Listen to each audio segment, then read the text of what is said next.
Hello folks, today I'm going to be showing you how to make a gingerbread recipe from 1698 by Catharine Cotton. It is extremely easy and I'm very excited to show you how to make this very cool recipe. So first it's important to go over the recipe itself before we get started. So she says to make gingerbread, take 2 pounds of brown sugar, put to it 1 1/4 pounds of butter and a half pint of milk. Set it ye fire and make it just warm enough to melt ye butter, and take some flour and put to it 3 ounces of ginger to make it in a stiff paste.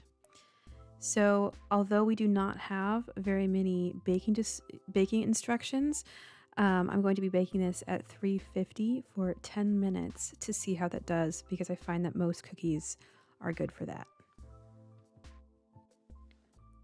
So to start off, I'm just going to be measuring all of the ingredients out first.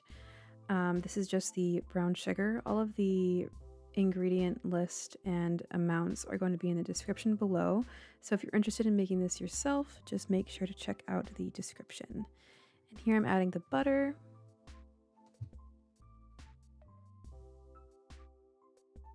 And then the ginger is next. And I wanted to peel this ginger before actually measuring it because I knew that that would take away from the weight of it. I did everything by weight and not cups or anything. And I did use a food processor. So I know that Catharine Cotton probably did not have one in 1698, but my chopping skills are awful and I could not find a mortar and pestle like I wanted to. So this is what we had to do.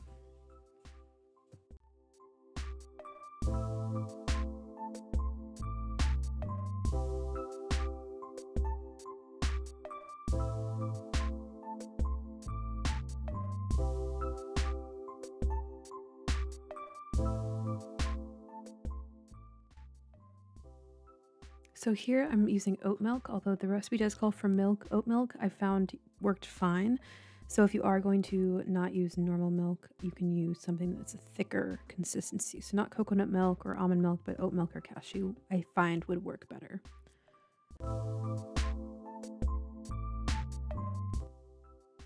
So I've started with my butter. I ended up warming it up in the microwave for a couple seconds to make sure that it was soft to the touch, so it was easier to cream up. I do not have a fire readily available for me, so I am using the microwave for this recipe just because it is a bit easier, and I do have things that she might not have had in the past.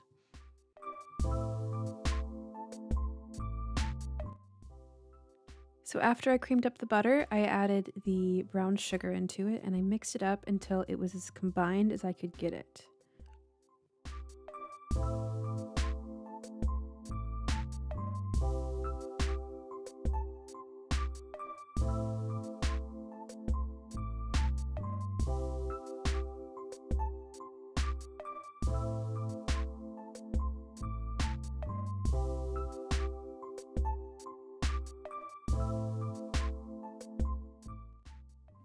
So here I'm adding the oat milk to the creamed butter and sugar.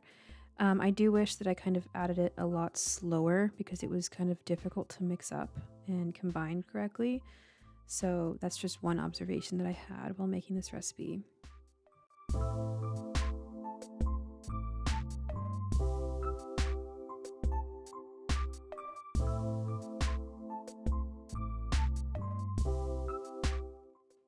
Now, the recipe says to warm up the butter just enough so that it can melt and combine with the other ingredients. So I did put this in the microwave for 10 seconds at a time. I mixed it, another 10 seconds, mixed it, and so on until the butter was completely melted and everything combined how it should.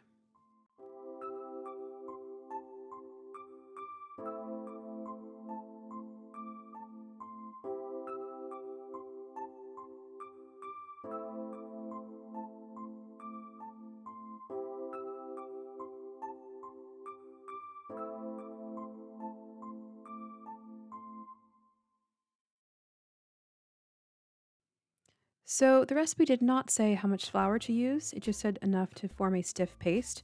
So I just did it in a couple increments of spoonfuls. I'm not sure how much I ended up using in all, but I would just kind of do it by eye, mix it up, see if it's stiff enough, and so on.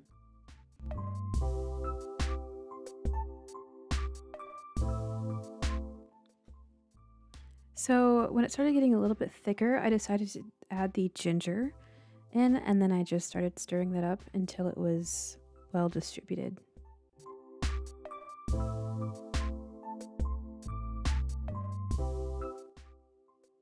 And then again here, I just keep adding flour until it's the consistency that I think cookies should kind of be.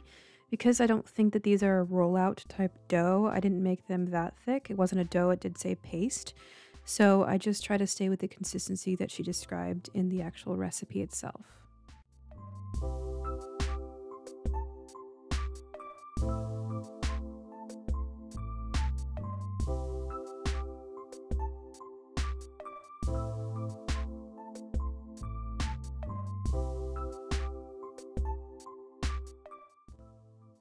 Once I got the consistency that I thought was good, I preheated the oven to 350 degrees.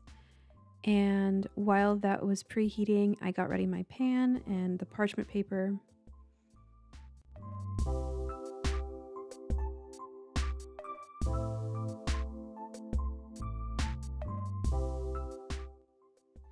I was not sure how these would spread. Although they don't have any spreading or rising agent in them, I just wasn't sure if they were going to go completely flat. So I made sure to not overcrowd the baking sheet, although I definitely could have put more on. I decided to bake them for 10 minutes. I think that these ones were probably in for about 11 by the time I actually was able to get them out. But it seemed to be a very good cooking time for them. Although they do look quite pale on the tops, their bottoms were perfectly golden brown, and I was very excited to see how they were going to taste because they did actually smell very gingery. And I'm used to gingerbread being that kind of dark molassesy color, but these were very, very pale. And right here, this one was straight out of the oven. You can see the steam. This one was about 30 minutes after. It did continue cooking, but it is extremely dense.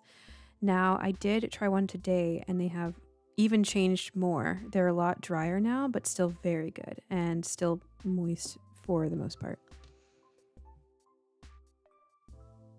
That is how I made a gingerbread recipe from 1698. If you are interested in making your own, there will be information in the description below. Thank you so much for watching, and I hope you have a wonderful day.